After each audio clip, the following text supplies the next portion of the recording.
Forgotten username recovery failed on Lightspeed Fix. If you've forgotten your Lightspeed username, you're not alone. Most people panic and start guessing, but the surprising truth is that recovery is simple if you follow the right steps. Step 1.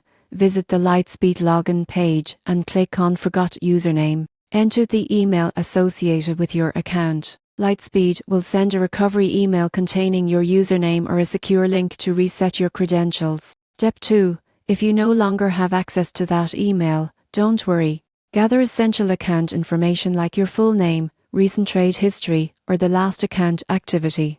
Lightspeed support uses these details to verify your identity and assist in manual recovery. Step 3. Check all email folders, including spam and junk, for the recovery email. Follow the instructions carefully and avoid submitting multiple requests at once, as that can slow down the process. Step 4. If automated recovery fails, contact Lightspeed support directly. Provide all verification details and explain that the recovery process did not work. The team will guide you through a secure method to regain access. Once you recover your username, consider updating your account information, enabling two-factor authentication and storing your credentials in a secure password manager. This simple preparation can prevent future access issues and keep your trading account secure. With these steps, you can quickly regain access to your Lightspeed account and resume trading confidently without interruption. Don't let a forgotten username hold you back.